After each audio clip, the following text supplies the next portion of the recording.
Hey there, Justin. Hey, I'm back in Oklahoma, and hope you're staying out of the presence of other people like me and our family. We just got back from Florida. We're here in Oklahoma and keeping it low here, laying low, so that we don't potentially infect anyone else if we're carrying the virus. So we're in Corona, COVID-19 virus purgatory, laying low. Hey, so let's get into the video today. This is day 9 of the 30 for 30, counting down to the resurrection. Looking forward to celebrating Easter this year, and we're priming, getting our hearts right for what we're going to experience on Easter Sunday this year. We ought to prepare our hearts for worship every Sunday, but especially on this one. So today I want to talk about mail. I love getting mail. Absolutely love it.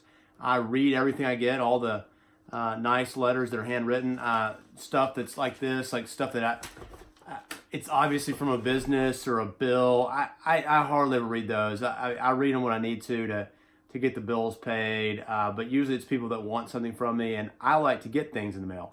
So when I get a letter, I read it. If you want to send me a letter, just email me, and I will get you my personal address, and I'll read it. I love corresponding that way.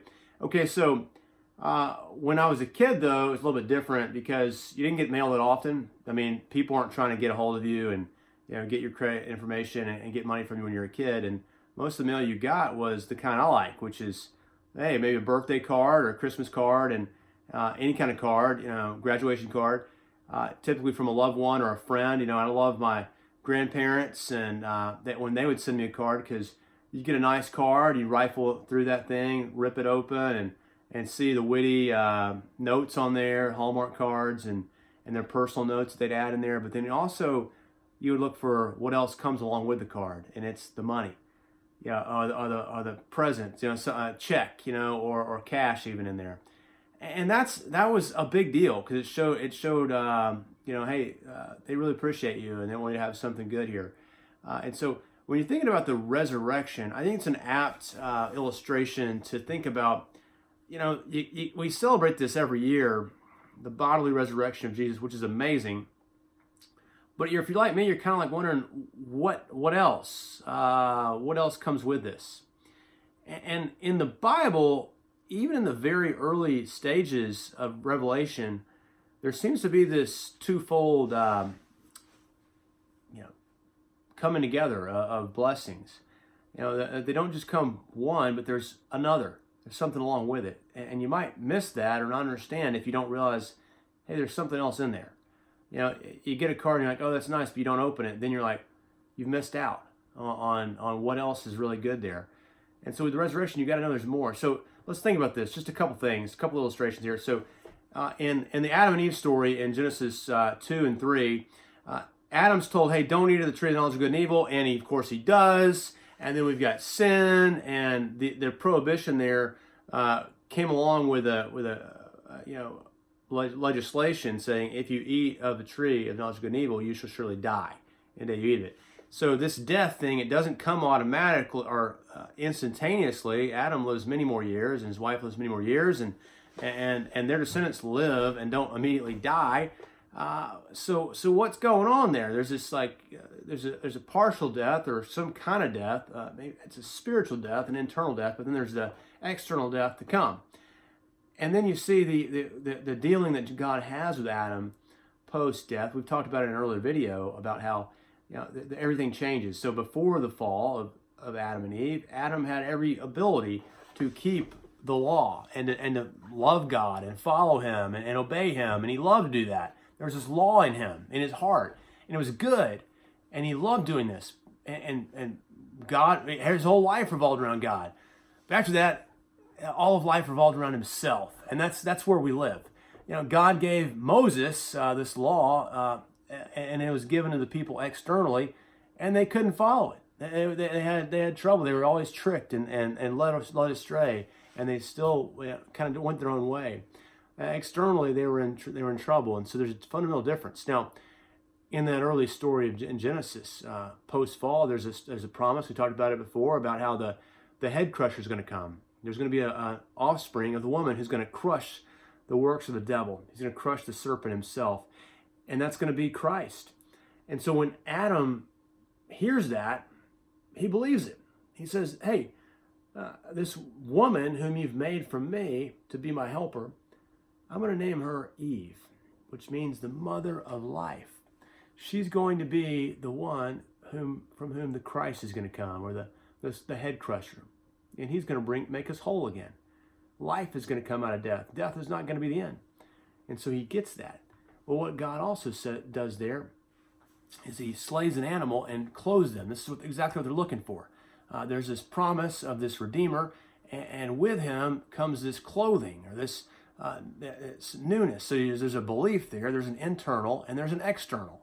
You see that? There's an internal belief where he changes from disbelieving God to believing God, and says, I'm going to name my wife Eve because life's going to come from her, and God's going to clothe them and give them a new status and make them new again, and death's not going to be the end.